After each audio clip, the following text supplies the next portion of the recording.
nesta tarde de quinta-feira, dia 12 de novembro de 2020. Sejam todos bem-vindos ao nosso webinar Logística, a ótica do cliente em tempos de pandemia. Sou Leonardo Freitas, secretário-geral da Câmara de Comércio Italiana de Minas Gerais, e seguirei as atividades dessa tarde. Inicialmente, gostaria de repassar dois aspectos técnicos para que o nosso evento aconteça da melhor maneira possível. Os microfones e as câmeras dos participantes ficarão desativados durante o webinar para que não haja interferência. O nosso chat estará ativo para que todos possam interagir, colocando ali suas observações, comentários e perguntas. É muito importante a interação de todos. Faço o convite para que participem através do chat. Os desdobramentos da pandemia precisam ser analisados de diferentes pontos de vista. E com a logística não é diferente. Afinal, a ótica do cliente em relação ao tema, qual é? Pensando nisso, e atenta à relevância do tema, a Câmara de Comércio Italiana de Minas Gerais, por meio do seu grupo de trabalho de logística, e em parceria com o Consulado da Itália em Belo Horizonte, na figura do cônsul, promove este webinar para dialogar sobre as percepções do cliente em relação à logística no contexto da pandemia. Para isso, recebemos 4 importantes personalidades do mercado para conversarmos sobre o tema, de maneira interativa, aprofundada e detalhada. Paulo Casadonte, CEO da Ventana Serra e coordenador do Grupo de Trabalho de Logística da Câmara Italiana de Minas. Osias Galantini, o diretor comercial do Grupo Aetra. Felipe Cabral, CEO da Action Cargo, que será assistido pela supervisora de desembaraço aduaneiro, senhorita Tamires Soares. E Marco Gabaldo, representante comercial da IAS Itália. Muito obrigado a todos, Paulo, Osias, Felipe, Tamires e Marco. É um prazer tê-los aqui conosco nessa tarde. Sejam bem-vindos. Inicialmente, então, ouviremos agora a saudação do presidente da Câmara Italiana, o Dr. Valentino Risioli. Hoje vamos falar de logística. Claramente, não é só pela pandemia, mas pela modernidade. A logística hoje é um dos assuntos mais importantes, um dos business mais importantes, porque as empresas podem reduzir os custos e serem mais competitivas exatamente tendo uma logística eficiente. Eficiente, super eficiente. Eu não queria perguntar muito mais, porque os colegas Paulo, Osias, Marco e Felipe nos vão dar umas aulas muito claras do que hoje significa a logística. Portanto, deixo imediatamente a palavra a vocês. Muito obrigado e bom proveito. Muito obrigado, Dr. Valentino Risioli. Então, vamos passar agora para a primeira apresentação técnica dessa tarde. Ouviremos o Paulo Casadonte, CEO da Ventana Serra e coordenador deste nosso grupo de trabalho de logística. Paulo, a palavra está contigo. Muito boa tarde a todos, senhoras, senhores internautas que estão nos assistindo. Muito obrigado pela presença e esperamos poder acrescentar um pouco de conhecimentos a todos. Gostaria de agradecer a presença de nosso ilustre senhor presidente, engenheiro Valentino Risioli, do renomado engenheiro Osias Galantini, que sempre ocupou grandes cargos na diretoria de indústrias automotivas, hoje atua como diretor comercial da Etra, jovem e brilhante Felipe Cabral, CEO da Action, assistido por sua assistente Tamires Soares, e o jovem engenheiro aeroespacial Marco Gabaldo, representante da IAS Itália. Nunca como nesta época a palavra logística foi tão proferida. Nunca nos demos conta de quanto importante é a logística em nossas vidas. Logística de pessoas e logísticas de coisas. e logo sobre logística de coisas que iremos falar nesta tarde de quinta-feira. E gostaria de compartilhar com você uma breve apresentação, não tomando muito de vosso tempo. Não muda, Leo.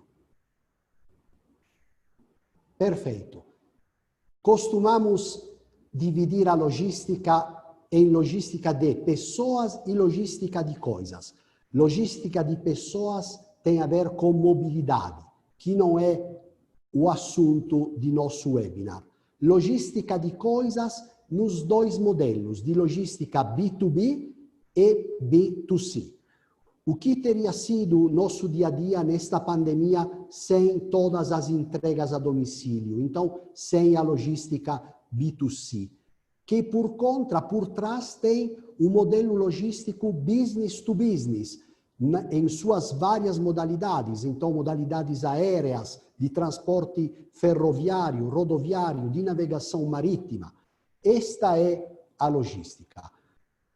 Nossa época foi comparada a uma época de guerra. E muitas vezes passa em segundo plano uma imagem muito emblemática da Segunda Guerra Mundial, o D-Day, a chegada dos aliados nas praias da Normandia, onde, além do grande sacrifício humano, foi uma obra-prima da logística. Afinal, se ganha a guerra graças a uma logística eficaz. E como bem comentou nosso presidente na introdução, nunca, como neste período, é necessário que os clientes cuidem das operações logísticas, que viraram, infelizmente, caóticas, porque muitos carriers aéreos, marítimos, foram suprimidos. Assistimos, particularmente no cenário da navegação aérea no Brasil, a uma redução de voos passageiros que no auge da pandemia chegou a 95% de redução. E não só os passageiros foram afetados, mas também a circulação de mercadorias. Costumo sempre dizer que economia é transportes, então não pode haver economia, não pode haver crescimento de um PIB de um país sem uma logística eficaz, com toda a infraestrutura também que está por trás da logística. Estudos absolutamente neutrais, sem fazer muita publicidade, efetuados pela Andersen Consulting, apontam, felizmente, nos últimos meses, uma retomada das atividades logísticas, ainda que esses estudos são anteriores à segunda onda de Covid. Então, existe ainda uma grande incertidão sobre como iremos enfrentar esta segunda onda. Já há reduções de frequências de voos ao Brasil em virtude do lockdown presente na Europa. E, de qualquer forma, a demanda por capacidade por parte dos clientes é ainda uma demanda aquecida. E isto tem gerado uma competitividade versus a escassez de oferta. Então, há um custo logístico típico de uma época de guerra, não um custo logístico facilmente controlável, assim como foi em épocas anteriores. Em outubro, quando as coisas estavam se restabelecendo, a capacidade global nas circulações de mercadorias tinha sido reduzida de cerca de 20%. Tínhamos chegado no second quarter de 2020 a uma redução brutal na ordem de 60%, 70% na circulação de mercadoria. Quando as coisas pareciam melhorar, quando tudo parecia que finalmente tivesse chegado uma luz do final do túnel, a luz está sendo apagada. Grande é ainda a incerteza. No pico da pandemia, na modalidade aérea, então na circulação de mercadorias por via aérea, cerca de 70% dos voos internacionais foram cancelados no maior aeroporto internacional da América Latina, aeroporto de Guarulhos. Não tivemos mais voos diretos de Lisboa para o Brasil, para Recife, para Confins.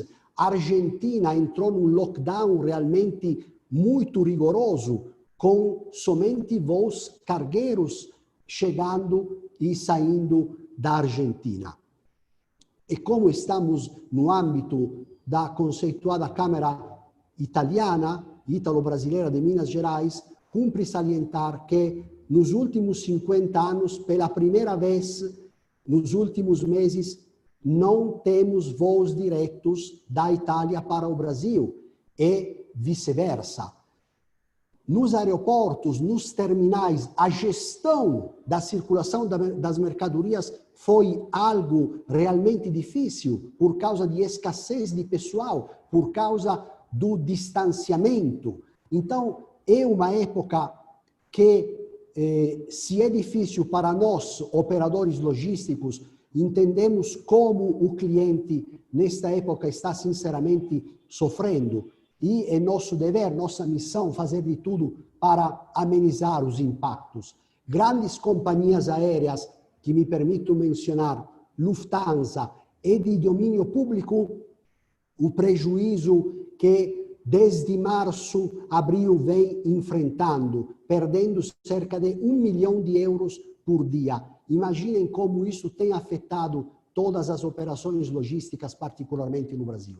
Outra grande dificuldade na época de pandemia, e esperamos que isso possa acontecer quanto antes, é a circulação da vacina. Já estão circulando com absoluta prioridade insumos para a produção das vacinas. E é um dilema, sinceramente, importante que teremos pela frente, porque os carriers, principalmente aéreos, serão afetados com falta de espaço nas aeronaves. O cenário aéreo é, em resumo, bastante tumultuado, assim como o cenário marítimo, onde tivemos blank sails que partiram da Ásia, ou seja, a ausência de saída de carriers quando a demanda foi escassa, quando a situação melhorou um pouco, agora novamente grande incertidão pela frente. E as operações dos terminais portuários também muito afetadas por falta de pessoal, distanciamento, tripulações em quarentena. Jamais tínhamos presenciado a navios que, na entrada do porto, foram obrigados a voltar na posição de barra e toda a tripulação permanecer em quarentena algumas semanas. Uma situação que requer mais do que nunca um cuidado extremo por parte dos operadores logísticos, sendo nós a atividade príncipe de serviço aos clientes. Uma época de acirrada competitividade, uma época de acirrada luta para garantir os espaços, porque, afinal, não podemos parar a produção, o mundo não pode parar. Então, isso tem gerado a grande demanda e a escassez de oferta, tem gerado um custo logístico ao qual ninguém de nós estava acostumado. Não quero deixar Vossas Senhorias com uma mensagem tão negativa, mas sim realista. Sim, realista. Uma época que requer, sem dúvida, muita proximidade por parte nossa, muita humildade, muito espírito de serviço ao cliente para poder sair juntos desta situação na qual ninguém de nós tem culpa. Entendemos as dificuldades e acreditamos que com uma grande parceria, com um contato quase como se fôssemos a equipe operacional logística das empresas, poderemos conseguir uma vitória juntos. Qual será a provável retomada? Sem dúvida, um cenário turbulento, haverá um redesenho de rotas, de frequências, talvez um aumento tarifário, aliás, sem talvez, haverá sim um aumento tarifário temporário que esperamos possa ser mitigado nos meses à frente. Os carriers precisam alcançar o break-even, não adianta ter uma logística eficaz se os carriers, em primeiro lugar, não estão em break-even. Este é mais ou menos o desenho que nos espera, e aqui me despeço de Vossas Senhorias, tendo tomado apenas 12 exatos minutos, agradecendo pela atenção e deixando a palavra ao ilustre engenheiro Osias Galantini. Por favor. Muito obrigado, Paulo. Excelente apresentação, faz a gente refletir aí esse novo normal, né, que nós estamos vivendo. Obrigado também ao Dr. Valentino Rizioli aí pelo convite, e aos colegas também, o Marco, o Felipe Tamires, né, o Renato e o Leonardo, que nos proporcionam aí essa organização do evento. Bem, eu sou Osias Galantini, responsável de vendas da Aetra Sistemas Automotivos. A Aetra é uma empresa brasileira, é uma autopeça que fornece para todos, praticamente, né, todas as OEMs aqui instaladas, eu diria 80% das OEMs, e a abordagem que eu vou fazer é a logística nesse setor de autopeças em tempo de pandemia.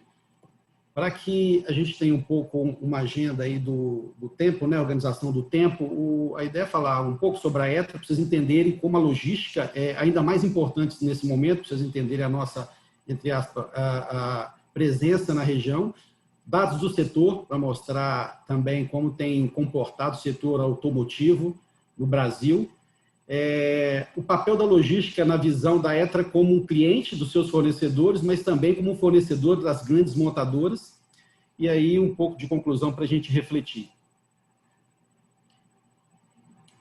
Um pouco sobre a Aetra. A Aetra é uma empresa brasileira fundada pelo nosso presidente, hoje presidente Pietro Sportelli, o CEO, o senhor Rafael Sportelli, está no comando das operações. Vocês têm aí o corpo diretivo, eu me ocupo da diretoria comercial. A Aetra tem presença bem pulverizada na região sudeste e sul do Brasil, são 10 divisões no Brasil, 10 plantas, uma na Argentina e 2 centros de pesquisa e desenvolvimento, com um escritório em São Paulo e a sede em Contagem. Alguns dados aí sobre a nossa capacidade, são 230 prensas, simples e duplo efeito, sendo 3 linhas de 2.000 toneladas, 12 prensas dedicadas à parte de ferramentaria, tryout de até 2.000, linhas de solda com mais de 500 robôs, nós temos, em alguns casos, bem mais robôs que algumas montadoras instaladas no Brasil, são 281 mil metros quadrados de área construída, 865 mil metros quadrados de área total, aproximadamente 3.200 funcionários, só em engenharia, mais de 155 pessoas.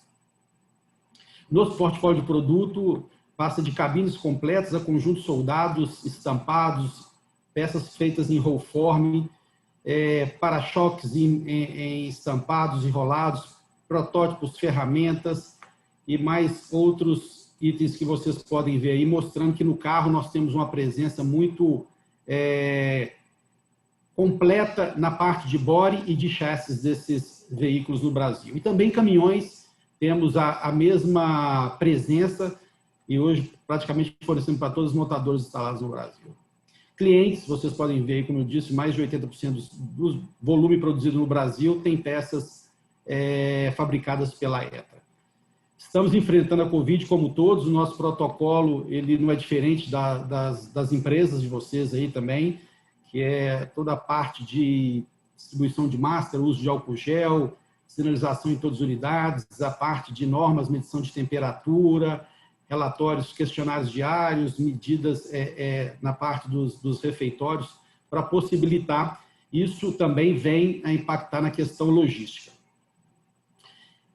Também presente na parte de sustentabilidade e um importante uma importante ação nesse momento é a fabricação de face shields que a gente doa para os profissionais da medicina que estão aí na linha de frente do combate, que muito nos orgulha o trabalho deles.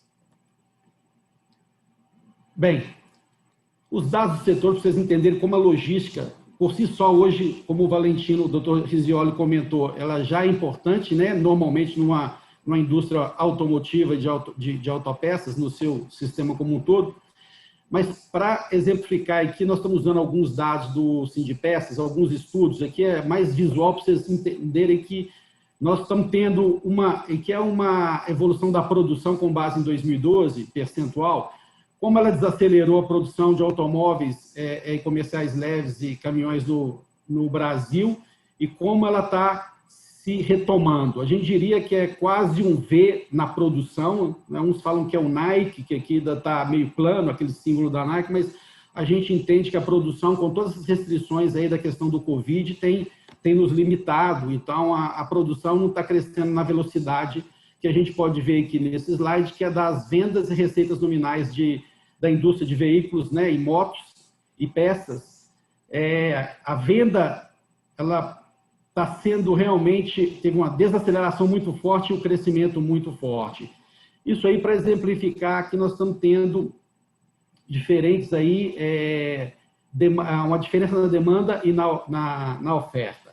E aqui a gente pode ver também as passagens de fluxo de veículos nos pedágios, rodovias pedagiadas, mostra que caminhões teve uma queda menor, nós falamos aí, o transporte de coisas aí, ele acabou tendo que reagir muito mais rápido, os veículos leves caíram mais, mas para dizer que a retomada, a queda rápida e a retomada rápida está gerando aí muito problema no nosso setor, que a gente hoje conta com a logística para tentar minimizá-los.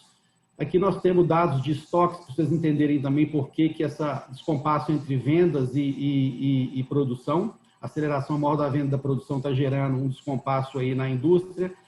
Há estoques de automóveis e comerciais leves aqui no Brasil em 1.000 unidades, seja aqueles nas concessionárias que na indústria, dentro das montadoras. E o de baixo é mais interessante, porque ele normalmente é 30 dias. Na pandemia, como a venda foi quase a zero, ele explodiu. Vocês podem ver março e abril. Porém, a venda reagiu rápido e a produção está reagindo não tão rápido quanto as vendas, o que está gerando um baixo estoque, uma necessidade da recomposição do mesmo. Bem, e para nós, então, o papel da logística nesse momento, nós entendemos que houve, para contextualizar ainda melhor, um descompasso entre oferta e demanda na retomada em V, ou quase em V, Então, isso está em busca da recomposição de estoque de matérias-primas pela indústria de autopeças e automotiva e, ao mesmo tempo, a produção de matérias-primas não foi totalmente restabelecida, porque a gente está falando, no caso da Etra, ela é intensiva em aço, consome aço das usinas. Quando se abafa um forno e na pandemia, sem visibilidade, as acearias tomaram as decisões de caixa para conservar o máximo de caixa, visto que o faturamento foi a zero, teve que reduzir seus custos e ir abafando fornos. Só que a retomada tão grande, o restabelecimento da produção de insumos, isso é de aço, é de alumínio, é de plástico, não está sendo na velocidade da necessidade que a indústria precisa. E quando desacelerou, por efeito de caixa, principalmente, o objetivo era ter o mínimo de estoque possível, que a gente não sabia quanto tempo ia durar esse lockdown, ou esse período de fechamento aí. Então, menos matéria-prima, retornada mais forte, as usinas ou os fornecedores de matéria-prima não fornecendo a velocidade, causou um descompasso grande, está causando um descompasso grande, E aí a gente fala isso tudo para mostrar que a logística, depois nós vamos abordar um pouco à frente, que ela tem um papel fundamental de tentar amenizar esses impactos. Um estudo feito pela Fiesp mostra que até agosto, 47% das indústrias, em geral, lá de São Paulo, estavam tendo dificuldades em ter matéria-prima. Eu diria que se hoje fizer o estudo novamente a novembro, eu acho que esse percentual deve estar bem próximo aí a uns 70%, 80%. E esse papel da logística, como nós vemos, a Etra, cliente de seus fornecedores e fornecedor das grandes montadoras, entende que a logística tem um papel fundamental de integradora. Eu falo logística é entidade, né? São os colaboradores da logística de todos os fornecedores, das montadoras, dos operadores logísticos, as empresas aí que tem que fazer, também operador logístico, os desembaraços, como foi mostrado, os fretes aéreos, fretes, né, marítimos e tudo mais. Então, ela tem que integrar ainda mais esse momento aí de maneira muito próxima na comunicação, que a comunicação nesse momento não pode ser falha, na flexibilidade, né, porque, querendo ou não, nós não podemos ter tempos de espera para tomada de decisão, então temos que ser flexíveis. Não esquecer nunca da otimização, que ainda assim, no momento de dificuldade, os custos são fundamentais, a eficácia, né, das ações não podem... O nível de assertividade tem que ser bem alto, e a competitividade, que nesse setor o doutor Paulo colocou aí, a competitividade é sempre grande. No automotivo, vocês, né, podem ver aí como é a guerra das montadoras. Bem, isso aí é um papel que nós vemos hoje, que a logística é a solução para que os problemas, né, sejam menores nesse momento. E a indústria automotiva, por ter uma cadeia longa e a dependência muito grande, está sofrendo muito forte desse impacto, porque a necessidade de transporte, caminhão, fretes aéreos são de todas as montadoras, de todos os fornecedores. E se um elo da cadeia ele rompe, impacta em todos os demais. Ou seja, se faltar parafuso nas autopeças na montadora, não fabrica nenhum carro, automóvel, caminhão, máquina agrícola e assim por diante. Então, no setor automotivo, a indústria de autopeça, ela tem que estar à frente da montadora nas suas ações, porque a peça tem que chegar para o carro sair na produção. Então, ainda assim, a esse momento é de muita atenção e de colaboração no sistema integrador logístico. Se isso não acontece de maneira tão eficiente, o que gera um exemplo aqui, uma notícia aqui da FenaBrave. Alguns tipos de caminhões já têm, né, os pedidos às montadoras de caminhões aí, elas não vão atender, já está tudo saturado até abril de 2021, por falta de componentes. Vocês podem ver aqui, isso aí o presidente da FenaBrave relatou. Isso não é bom, porque alguns poderiam estar faturando mais agora, quem se preparou, quem está preparado, né, está se preparando e se reinventando esse novo normal. Porém, nós não sabemos se depois de abril vai ter essa mesma demanda. Pode ser que, se não vendeu hoje, quem sabe em abril, a gente espera que sim, mas para te dizer que a gente tem que suprir essas faltas, né, de materiais aí na indústria, de maneira a conseguir ter o sucesso, ou pelo menos perseverar e ter aí aproveitar da oportunidade desse crescimento em V das vendas como uma oportunidade para todas as indústrias. Conclusão. Se eu posso resumir aqui um pouco, esse sistema automotivo ele é um elo, a cadeia, que tem que funcionar integrado. O que nós entendemos é que todo o setor, a logística principalmente, tem que tentar antever os fatos, né? A gente fala, nessa pandemia, quem poderia antever o vírus? Mas aconteceu primeiro na China e as lições aprendidas lá poderiam ter sido trazidas mais rápidas, né, para o Ocidente. Então, antever os fatos ou tentar minimizar, ou buscar as informações o mais rápido possível, mapeando ações de contingência, né? Hoje nós estamos fazendo muito isso aqui no nosso grupo, as alternativas de fornecimento, alternativa de modal de transporte. Se a bobina que vinha por ferroviário hoje, não dá tempo para o ferroviário, nós estamos colocando em caminhões, fracionando os transportes, transporte aéreo que nunca fizemos, hoje estamos tendo que recorrer, para que a montadora, que é o nosso cliente, que na ótica dela ela quer a peça naquele momento, que as vendas, a estrada, por exemplo, né? Um exemplo de um cliente nosso é a líder de vendas, tem que produzir. E a gente, então, tem que ter essa consciência de mapear as ações de contingência, comunicar de forma clara e transparente com os clientes, com a base de fornecedores. Isso aí é fundamental, é um papel que a logística tem que integrar nesse momento. E várias reuniões que a gente tem tido, seja com os nossos clientes, com os nossos fornecedores, justamente para alertar dos problemas existentes, da falta de determinados materiais, determinados componentes, para juntos redirecionar os tipos de produtos, para que a gente possa ter a perda menor ou, quem sabe, manter os programas da montadora. Ser ágil e flexível na tomada de ação, isso aí nem se fala, né? E nós estamos falando de just-in-time, just-in-sequence, Kanban eletrônico. A montadora pede a peça 3, 4 horas depois, tem que estar na linha. Nossos estoques com a pandemia que eu mostrei foram consumidos, eram 3, 4 dias. Hoje, muitos estão dentro de aviões sobre asas ou sobre rodas. E, então, tem que ser ágil e flexível na tomada de decisão. Não temos mais tempo, aquele tempo que tinha dos estoques reguladores, hoje não tem. E retroalimentar o sistema para buscar a previsibilidade e planejar, né? É uma palavra bonita, parece fácil, a pandemia está aí, tem o caos um pouco instalado, mas eu acho que se não tiver metodologia, se não tiver um pouco dessa né, dinâmica que eu mostrei, aí sim os problemas vão ser concretizados. E eu acho que nós temos aqui, nós não deixamos nenhuma montadora na mão, estamos abastecendo todas, com muita dificuldade pela falta dos insumos que eu mencionei, mas por ter justamente essa consciência, né, essa ideia aí que a gente tem que trabalhar com a logística, um ente integrador, usando todos aqueles pilares que eu mostrei anteriormente. Bem, eu economizei 1 minuto e meio aí para o nosso amigo Felipe, ou Marco, né? Não sei quem é o próximo, vou pedir ao Leonardo, e agradeço a todos vocês, e estamos abertos aí no final a alguma pergunta, ok? Muito obrigado, Osias, por sua apresentação, pelas elucidações. Nós agora passaremos, então, para a Action, né? O Felipe Cabral, CEO da Action, que será acompanhado pela Tamires.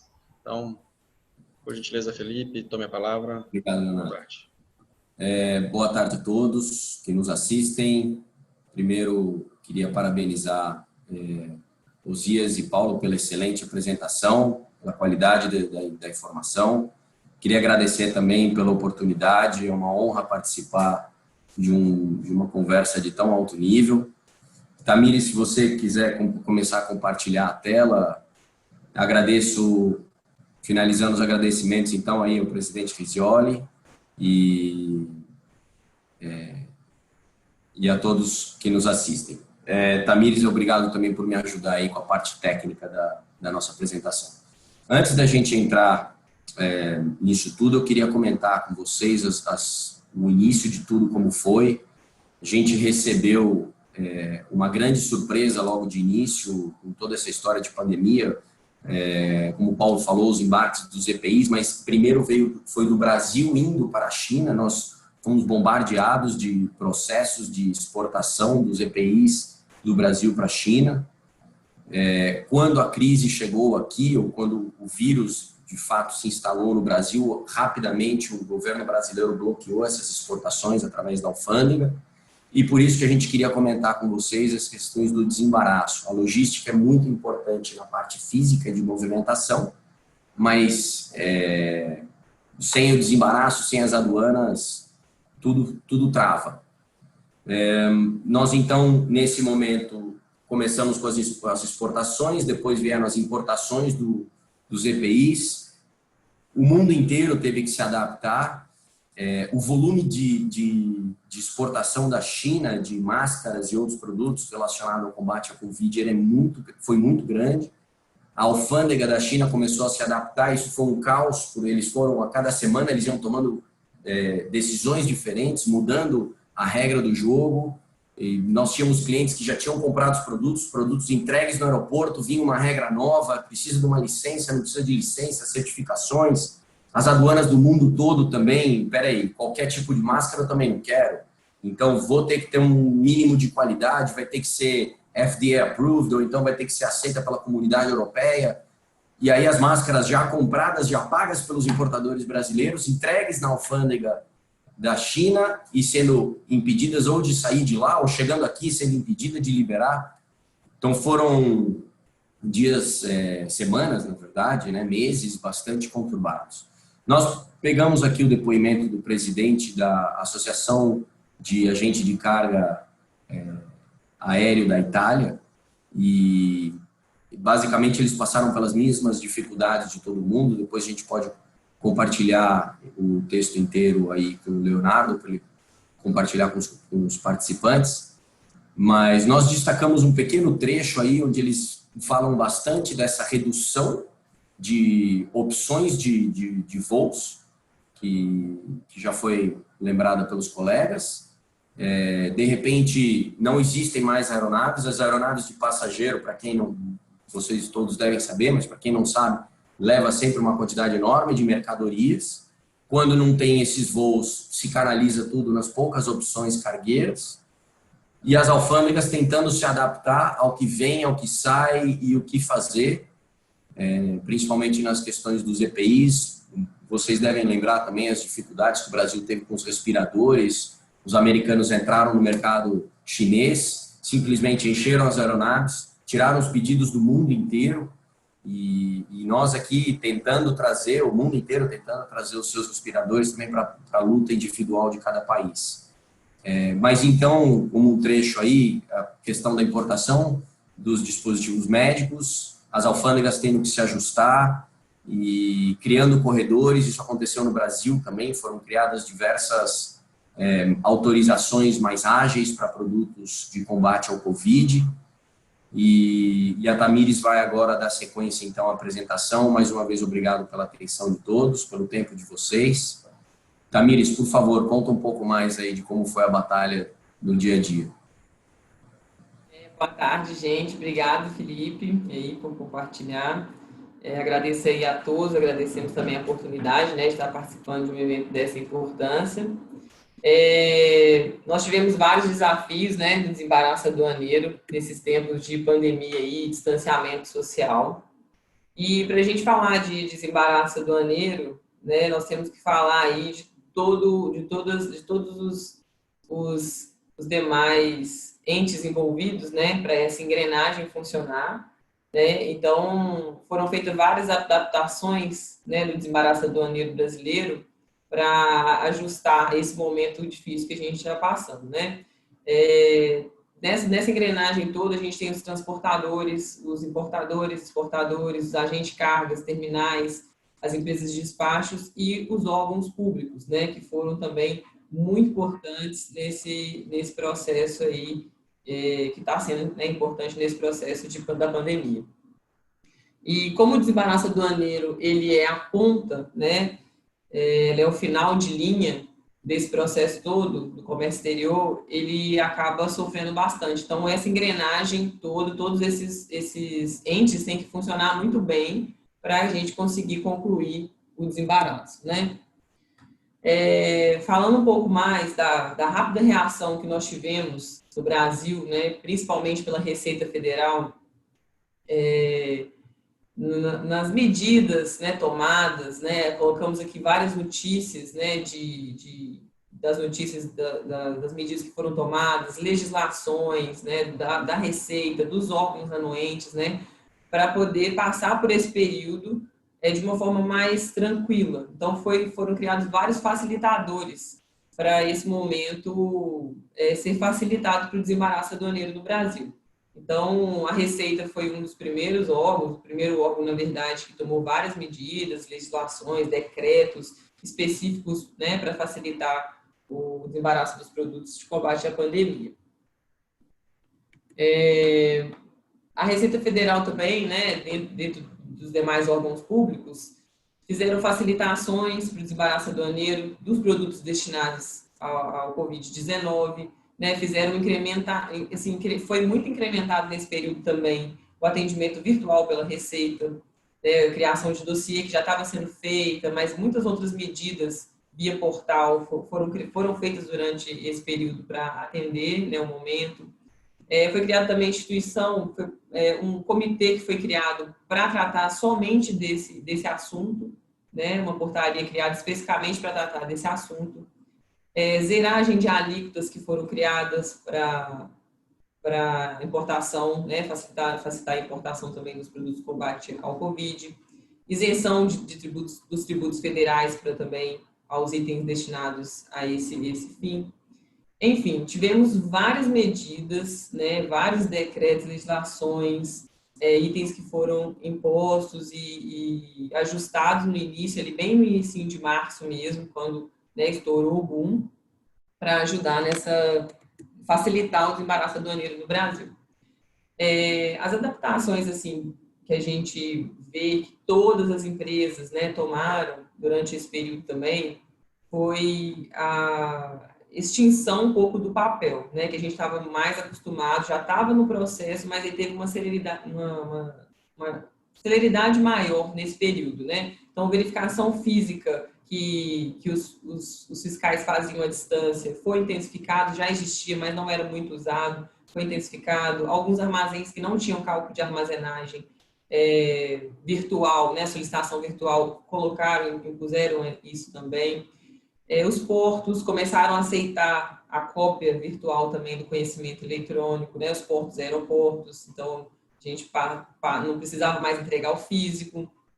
Os órgãos também agilizaram os deferimentos de LI por via digital, né, que já havia sendo feito por alguns órgãos, mas também principalmente o MAPA, e os cartórios, que foi também um avanço também, que começou a colocar em prática a autenticação também das assinaturas digitais, via digital pelo cartório. Então, assim, as empresas, elas fizeram várias adaptações, né, assim como a Receita e os demais órgãos também, para poder não ter mais a presença, né, preservar as pessoas de estar ali fisicamente e que a gente pudesse passar por esse período um pouco mais, sem muito conturbação, né. Na Action também, como a gente teve logo no início da pandemia, o distanciamento social, né, 100% dos funcionários foram colocados em home office, né, colocamos todos em home office, a maioria das empresas fizeram isso. Os despachantes que ficavam ali na linha de frente, né, nas pontas, eles só estavam sendo convocados só no momento que precisavam, então eles não estavam lá full time para atender, para não ficar circulando menos gente possível nos aeroportos, né, e nos portos. Nós incrementamos também os procedimentos internos de qualidade da empresa para poder atender esse distanciamento social.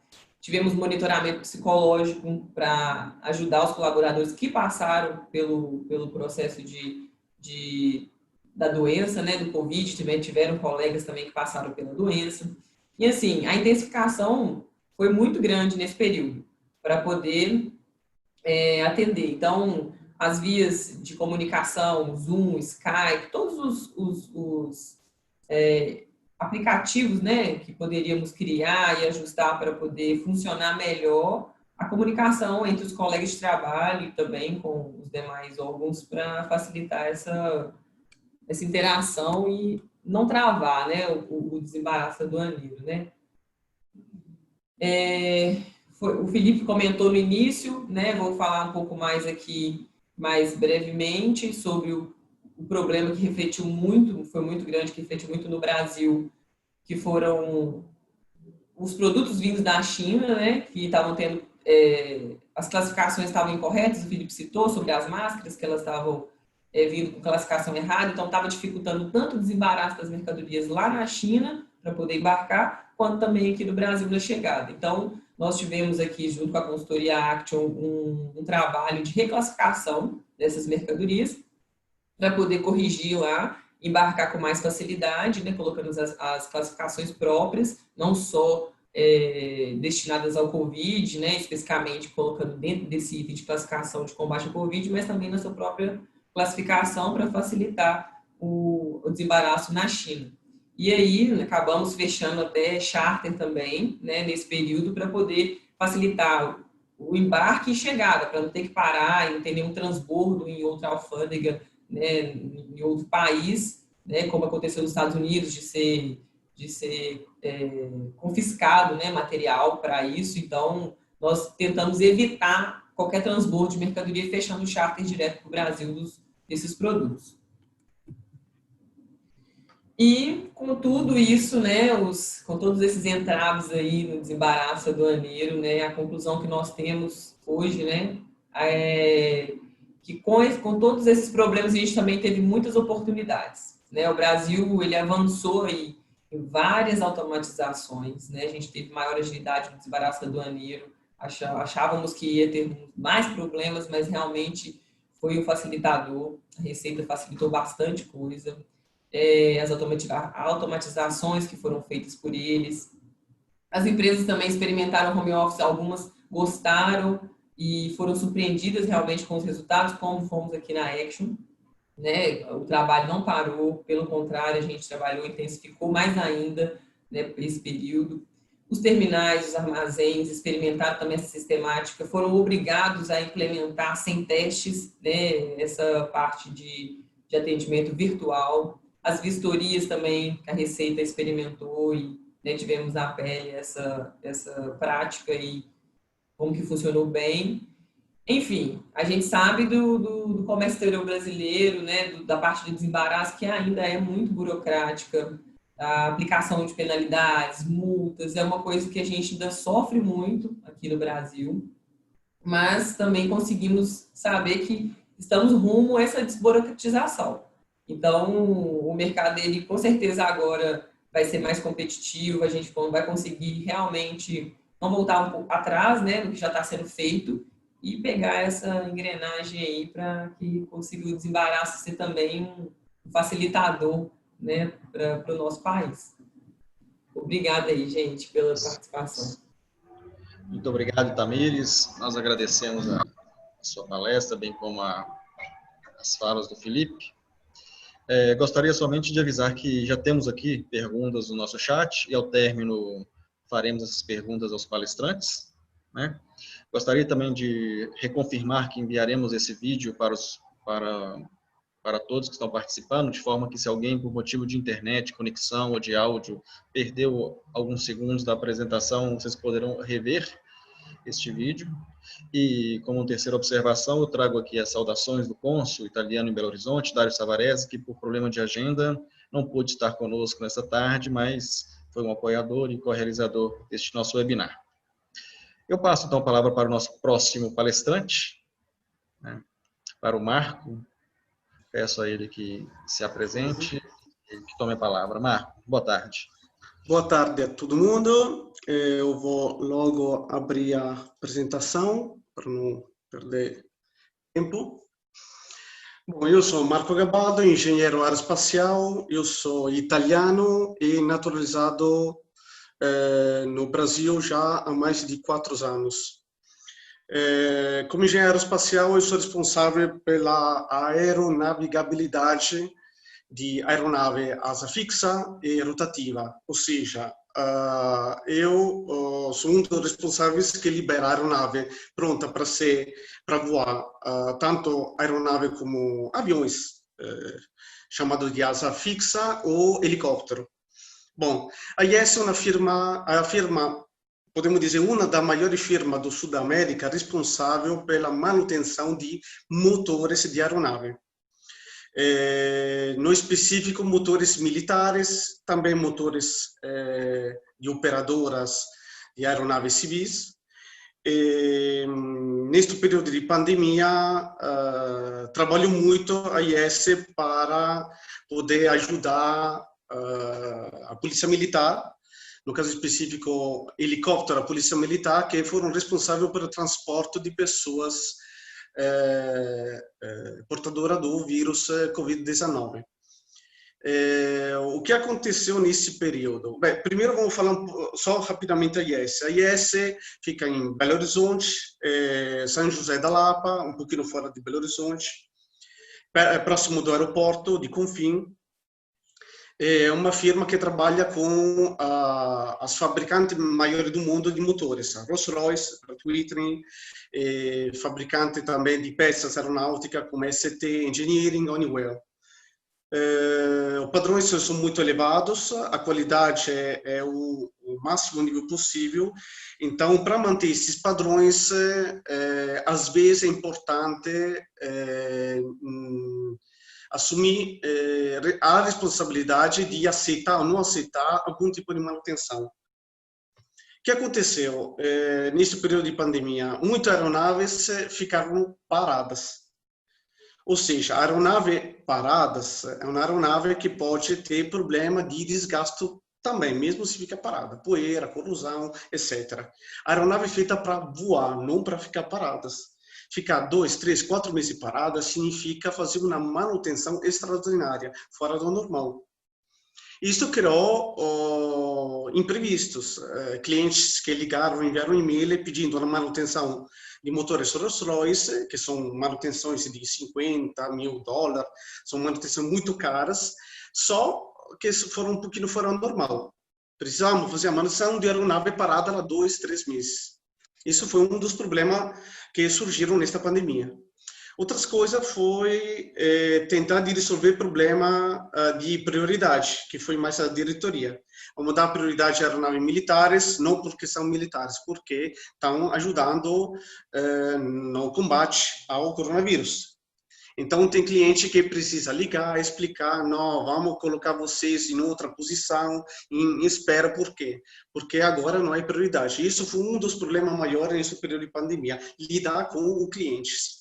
O cliente acha que a logística no setor da aviação é muito parecida com aquela do supermercado, e não é. É muito diferente. Um dos problemas, acho o pior de todos, é lidar com o dólar. A alta do dólar criou problema de estoque. E na aviação, se trabalha com o quê? Just in time. Os dias você falou bastante disso. O setor automotivo, eu acho que lembra bastante o setor da aviação. Se lida com o dólar, de consequência, não se pode fazer muito estoque, porque se imobiliza capital. Só que o problema da pandemia foi exatamente ter um estoque pronto para poder fazer manutenção rápida. Então, isso foi um paradoxo, acho, do setor, imagino, tanto na aviação como de outros setores B2B do transporte. Então, isso foi, eu acho, a parte mais complicada é explicar para o cliente isso. Por isso, acho que este evento vale a pena ser gravado, difundido. Por quê? Porque os clientes precisam entender. Se não entende, não aprecia o trabalho que há por trás disso.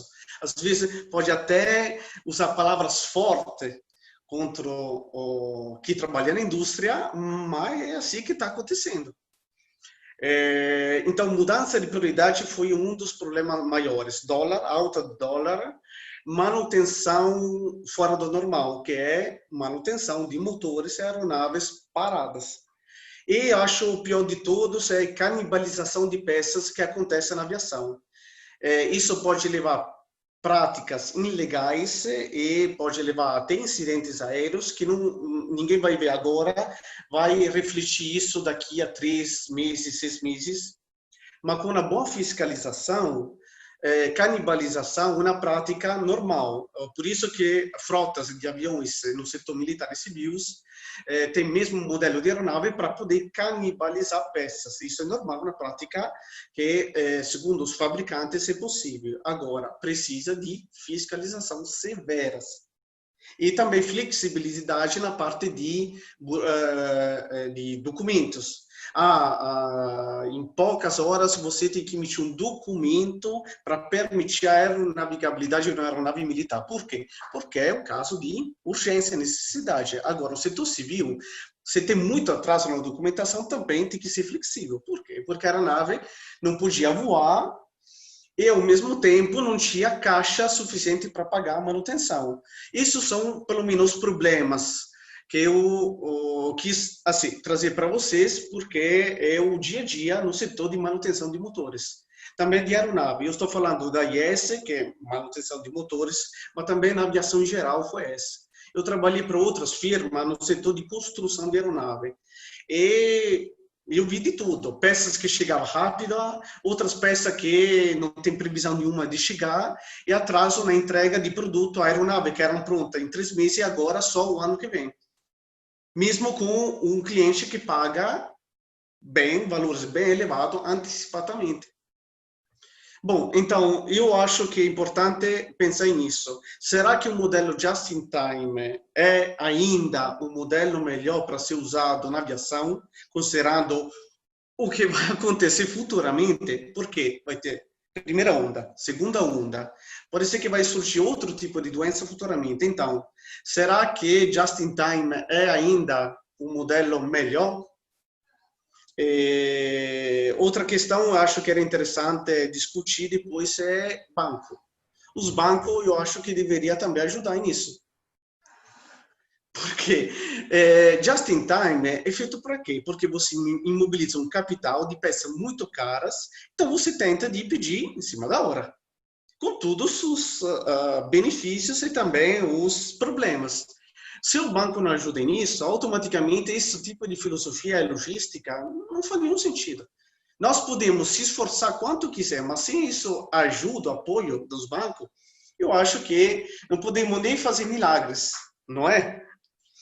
Bom, eu queria também lembrar só outra questão. Por que tem que trabalhar ou, às vezes, negar alguns serviços? Porque tem que manter padrões de qualidade, padrão de certificações.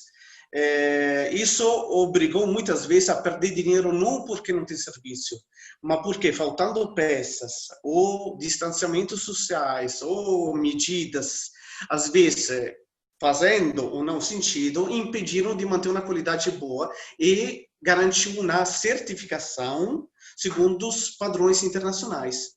Então, o Brasil tem condições de manter padrões internacionais de qualidade bem elevados, mas, às vezes, a regra implantada, eu acho que deveria ser reformulada, tanto a regra implantada pelo governo, quanto para órgãos internacionais. Não se pode aplicar a mesma regra no Sul da América como na Europa. E pronto, são assim, ideias, pensamentos que eu queria passar, porque a maioria das coisas eu acho que da minha área são o mesmo problemas do setor automotivo. É só, eu tentei fazer o mais rápido possível, eu quero ficar à disposição aqui para responder a dúvidas e perguntas, porque acho que o setor da aviação é um setor bem assim, desconhecido para a gente comum. Então, fico à disposição agora para as perguntas. Ok, obrigado, Marco. É muito interessante, de fato, esse setor é assim, desconhecido pelo cidadão comum, né? Que, naturalmente, ele é só usuário quando faz a sua viagem e tem ali os direitos do consumidor garantidos, né? De horário da prestação de serviço, mas o mundo que acontece por trás para que aquele serviço seja prestado, ele é um mundo novo para a maioria de nós, sim. Que sabe, é uma coisa interessante, a questão do direito do consumidor, às vezes reclama, mas se soubesse o que é por trás, eu acho que teria menos discussões também nos fóruns, né? Assim, antes de reclamar, todo mundo deveria ter um mínimo de formação e compreensão dos mecanismos, um mínimo, antes de dizer é culpa do governo, é culpa da indústria, é culpa do Brasil não presta. Não. Uno tem que entender os mecanismos e os padrões que todo mundo aqui é obrigado a cumprir. Sim, sim. É um excelente ponto de vista. Vamos então passar para a parte de perguntas. Eu até cheguei a compartilhar aqui com os palestrantes. Eu vou convidar primeiramente o Dr. Paulo Casadonte. Teve uma pergunta aqui, eu vou lê-la. Ela veio do Ricardo Gomes. Ele diz o seguinte: aos apresentadores pergunto quais serão as novas tendências da logística após a pandemia. A pandemia sedimentou e alavancou definitivamente o e-commerce? Os operadores logísticos estão preparados para esse aumento repentino? Então, acho que o Paulo poderia discorrer essa resposta para a gente. Perfeito. Obrigado, Ricardo, pela pergunta absolutamente pertinente e absolutamente diretta. Absolutamente diretta, não fácil de responder. Vamos lá. Sedimentou definitivamente o e-commerce? Sim. Eu acho que é um caminho sem volta.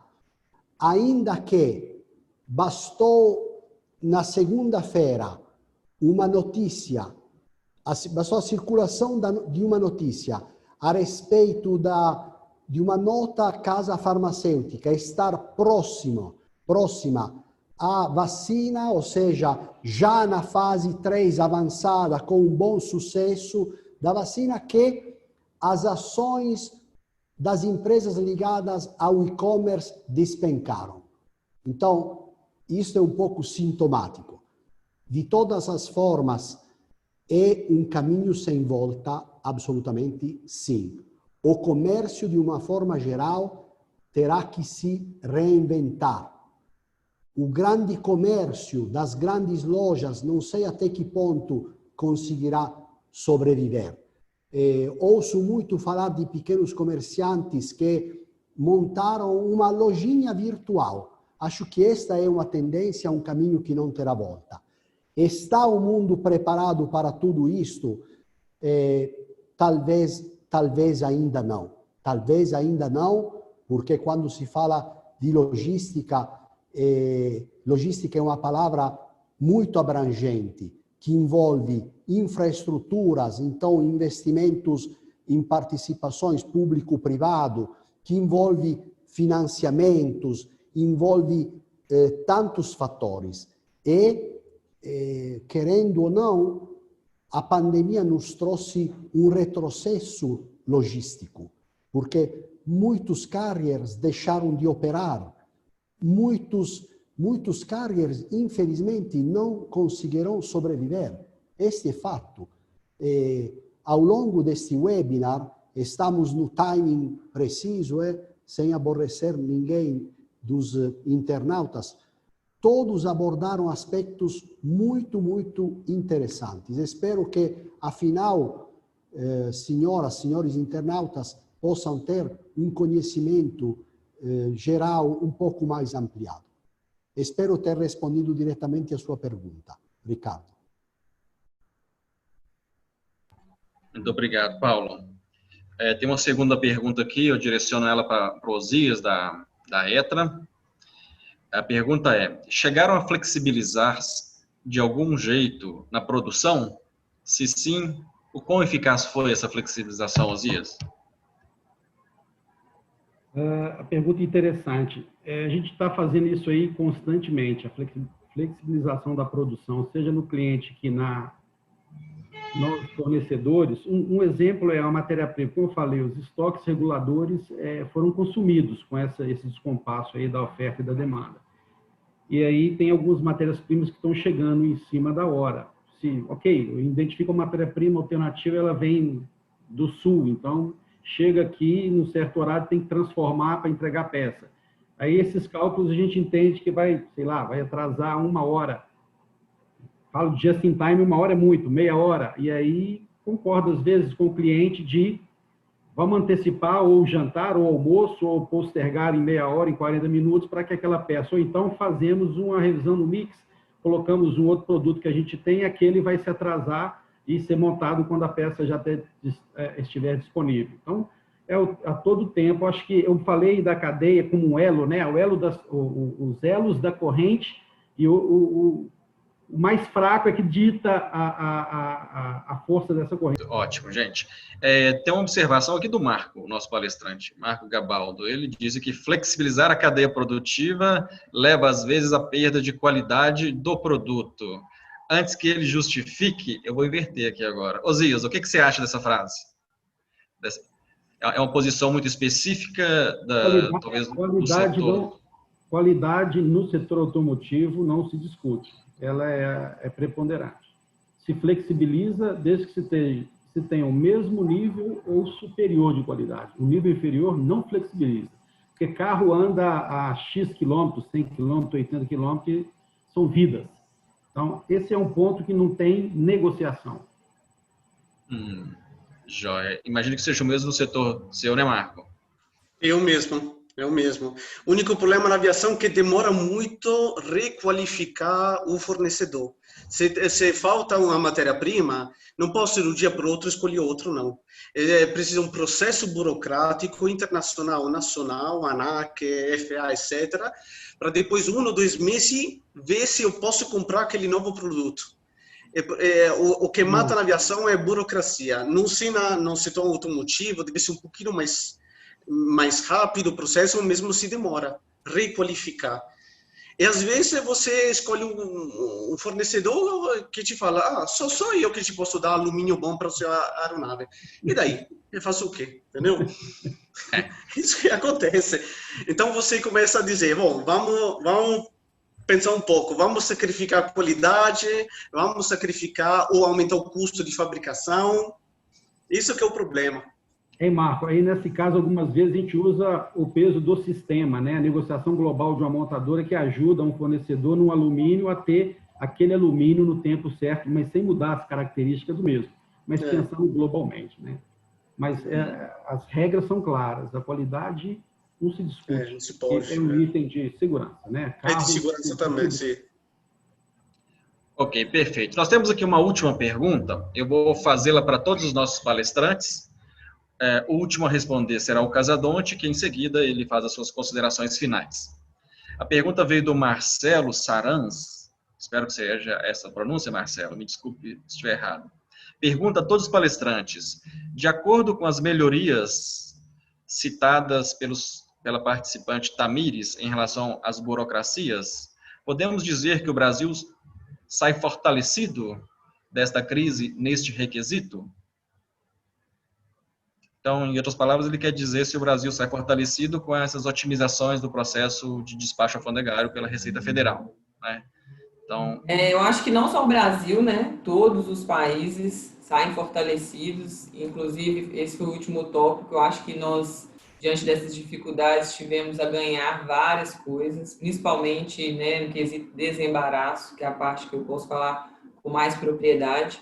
Mas, ainda assim, a gente cita como a ponta do iceberg, porque ainda temos muito entraves, né, no Brasil, nessa parte, mas no todo o conjunto aí de logística, desembaraço do comércio exterior todo em si, nós ganhamos muito durante esse processo, né? Tivemos várias melhorias, várias agilizações, coisas que a gente teria que testar para ver se ia acontecer, né, na receita, nos órgãos internos, na própria empresa, as empresas também, que tinham medo do home office, várias empresas achavam que isso poderia não funcionar, funciona bem, e eu acho que o crescimento, todos os países agora vão ter um facilitador com isso aí. ok. Eu não sei se a ETRA só exporta ou se também importa, se você quiser fazer alguma consideração sobre essa pergunta. Não, eu perdi um pouco aí. Tá. Se a ETRA, na verdade, eu vou responder genericamente. O que vem para eliminar a burocracia ou transformar um meio mais rápido de se fazer os processos de importação ou exportação, tem que vir para ficar, porque nós sabemos que o Brasil é reconhecido pelas práticas burocráticas, né? E também é reconhecido por ser usado na utilização dos meios eletrônicos digitais. Então, acho que veio isso aí a somar. E deveria ficar, na minha visão, a prática deveria ficar, vai beneficiar, né, praticamente o país como um todo, não só a indústria, mas o país como um todo. Perfeito, Osias. E você, Marco? Alguma consideração a respeito? Bom, na questão sou muito a favor nessa questão tecnológica. Eu vi que o Brasil respondeu muito rápido, em confronto a outro país, em usar métodos também, solucionar problema burocrático como a assinatura digital de documentos, aceitação de formulários, sistemas burocráticos digitais, foi uma última coisa que aconteceu no Brasil, eu acho. Muito boa. Isso agilizou muitas coisas. Na ANAC, aparentemente, se faz tudo à distância agora, tudo. E antes a ANAC respondia em 2 semanas, 3, agora em 1 ou 2 horas a ANAC responde. Isso eu achei fantástico, absolutamente. Evolução. Isso agilizou muitas coisas, sabe? Home office também, eu acho que foi a última resposta. Tem funcionário público que acho que trabalhou até melhor, sabe? Em home office. Que bom. Que bom, que joia. Paulo, então eu deixo para ti fazer o último comentário sobre esse tema e, por gentileza, você pode encerrar esse nosso webinar. Paulo, se eu só puder fazer um comentário antes, desculpa interromper, mas o Osias matou a charada na questão do futuro. Nada vai adiantar, tudo isso que foi tomado, muitas das coisas, das atitudes que foram tomadas, elas ainda são por esse momento. Não estão definitivas nem pela Receita nem por outros órgãos. Quando acabar a pandemia, isso vai se manter?